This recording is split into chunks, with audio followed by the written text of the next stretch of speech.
तो बच्चों clinical thermometer हम लोग देख रहे थे। क्लिनिकल थर्मामीटर देख लीजिए,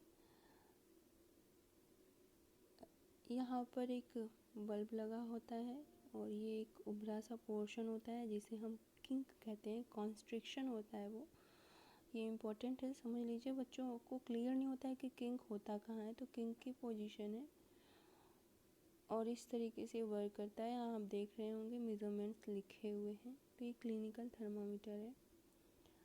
क्लिनिकल थर्मामीटर ये वही थर्मामीटर है जो डॉक्टर्स यूज़ करते हैं हमारी बॉडी के टेम्परेचर को मेज़र करने के लिए। ये क्लिनिकल थर्मामीटर 35 डिग्री सेल्सियस से 42 डिग्री सेल्सियस के बीच में जो है वो रीड किया जाता है। तो आप देख रहे होंगे 35 लिखा हुआ है और यहाँ पर 42 लिखा हुआ है। और इसके अंदर मरकरी फिल होता है पूरा। वो मरकरी का लेबल ही जिस टेम्परेचर पर, जिस नंबर पर होता है वो इंडिकेट करता है कि अच्छा अभी इतना टेम्परेचर है, इतना टेम्परेचर है। नेक्स्ट देख लीजिए इस फिगर के थ्रू कि क्लिनिकल थर्मामीटर से रीडिंग कैसे की जाती है। एंड आप सभी ने कभी ना कभी तो रीडिंग कराई ही होगी अपनी बॉडी टेम्परेचर की। 1 मिनट के लिए थर्मामीटर को रख दिया जाता है जिससे रीडिंग होती है आपकी बॉडी की।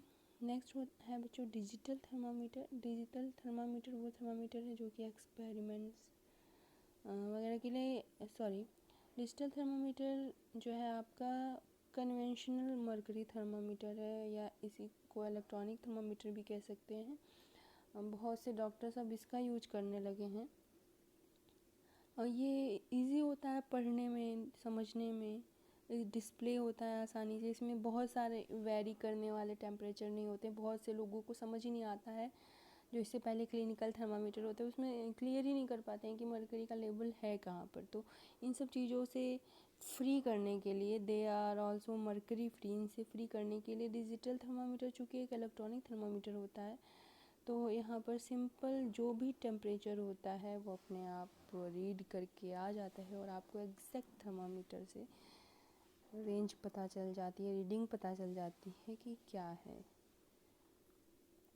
Next laboratory thermometer. बच्चों लेबोरेटरी थर्मामीटर वो थर्मामीटर है जो कि लैब्स वगैरह में, एक्सपेरिमेंट्स में यूज किए जाते हैं। एंड इनकी रेंज होती है रीडिंग की -10 डिग्री सेल्सियस से 110 डिग्री सेल्सियस के बीच में। जब क्लासेस स्कूल में ओपन हो जाएंगी तो मैं आपको ये तीनों तरीके के ही थर्मामीटर्स जो है वो दिखाऊंगी और आप लोगों ने अपने आसपास देखे ज़रूर होंगे, पर फिर भी। Next measuring temperature with a laboratory thermometer. Laboratory thermometer से कैसे मेज़र करते हैं, कोई भी हमने बीकर लिया, उसके अंदर जो भी सब्सटेंस है उसका टेम्परेचर हमें मेज़र करना है तो हमने उसको बॉटम तक जो है ऐसे रखा कि बॉटम टच ना करे और बीकर के साइड्स को जो है वो ना करे टच। होल्ड किए रहेंगे हम थर्मामीटर को हाथों में अपने और मरकरी का लेवल धीरे धीरे बढ़ने लगेगा और जिस वैल्यू पर जा कर के मरकरी लेवल जो है वो रुक जाएगा, स्टडी हो जाएगा, और वहीं पर जो है वो टेम्परेचर होगा उस सब्सटेंस का। नेक्स्ट हेडिंग है बच्चों transfer of heat. Most important heading है। ट्रांसफ़र ऑफ हीट जो है वो 3 तरीके से होता है। हमने भी पढ़ा था कि जो है वो ट्रांसफ़र किसी बॉडी में हीट का कैसे होता है कि हाई टेम्परेचर से लो टेम्परेचर की तरफ। ये हमेशा याद रखिएगा कि हीट जो कि एक एनर्जी है, उसमें हीट का ट्रांसफ़र होता है हमेशा बॉडी के हाई से लो की पार्ट की तरफ। तो इसके 3 तरीके होते हैं, एक कंडक्शन होता है, एक कन्वेक्शन होता है, एक रेडिएशन होता है।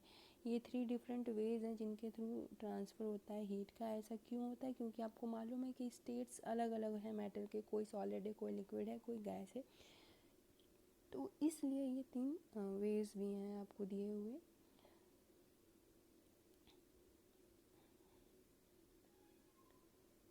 सबसे पहला है आपका कंडक्शन।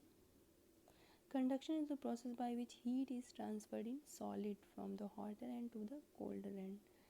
अब कंडक्शन में हीट किस में ट्रांसफ़र होता है, सॉलिड में होता है, हॉटर एंड से कोल्डर एंड की तरफ। यहाँ पे एक एक्टिविटी बच्चों दिखाई गई है, देख लीजिए। एक आयरन या एल्युमिनियम की स्ट्रिप लेंगे, रॉड ले लेंगे, मतलब स्ट्रिप होगी रॉड होगी, दोनों ही सॉलिड है आपका। और क्या कर लेंगे कि मोमबत्ती लेकर के कैंडल लेकर के उसको जला देंगे, और एक रॉड से पहले इसको लगा करके रख देंगे, ये दिख रहा होगा आपको, और फिर एक कैंडल फ्लेम जो है रख देंगे। ये हम लोग करते हैं एक्टिविटी। आप ऐसा मत करिएगा कि हाथ में ले करके और करने लगे आप।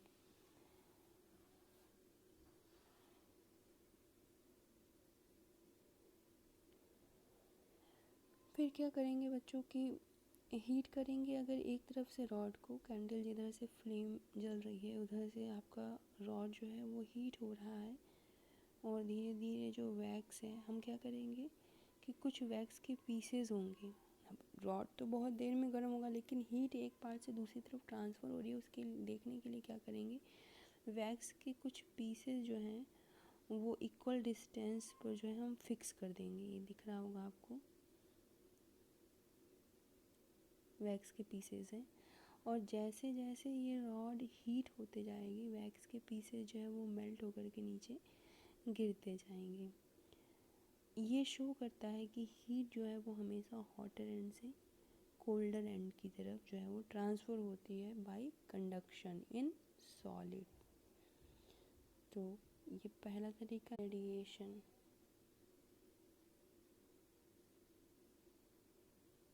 कंडक्शन ये रॉन्ग है, यहाँ पर रेडिएशन होगा। रेडिएशन जो कि इनडायरेक्ट कांटेक्ट का मेथड है।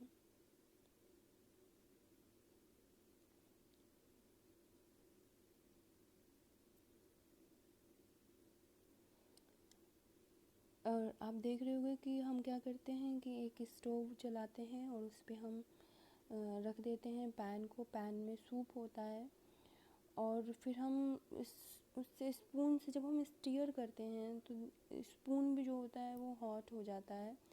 तो क्या होता है कि सूप से क्या निकल रहे होते हैं, वेपर निकल रहे थे, भाप। तो ये इनडायरेक्ट कांटेक्ट होता है, यहाँ पे बच्चों रेडिएशन होगा, ध्यान रखिएगा, रेडिएशन है और यहाँ पर इनडायरेक्ट कांटेक्ट है। तो इसमें क्या होता है कि ये डायरेक्ट कांटेक्ट में नहीं आया है बर्तन के सूप जो स्पून है, बल्कि सूप के कांटेक्ट में सिर्फ था। लेकिन जो सूप से रेडिएशन निकल रही है, इट मीन जो सूप से हीट निकल रहा है इमिट हो रहा है, उससे वो स्पून गर्म हो गया है। तो रेडिएशन जिसमें इनडायरेक्ट कांटेक्ट होता है, इसका बहुत ही साधारण सा एग्जांपल है सनलाइट। सनलाइट से जो हमें हीट मिलती है, तो हमारी बॉडी का और सन का कोई डायरेक्ट कांटेक्ट नहीं होता है, पर जो रेज़ आती हैं बाय एयर, उससे हमें हीट मिलता है। तो ये गैसेस में होता है और इनडायरेक्ट कांटेक्ट होता है। नेक्स्ट आपका है कंडक्टर एंड इंसुलेटर। इसी में समझ लीजिए, आपने पढ़ा है 6th क्लास में, कंडक्टर्स वो मटेरियल होते हैं जिनसे हीट ईजिली पास हो जाता है, जैसे आयरन, एल्युमिनियम, कॉपर, मेटल्स जो होते हैं। और इंसुलेटर्स वो होते हैं which do not allow heat to pass through them easily, जैसे वुड हुआ, प्लास्टिक हुआ, glass, rubber, air, water etcetera, जो नॉन मेटल्स होते हैं। नेक्स्ट वे है बच्चों कन्वेक्शन, और ये भी डायरेक्ट हीट ट्रांसफ़र का मेथड होता है, जो कि लिक्विड एंड गैसेस में होता है।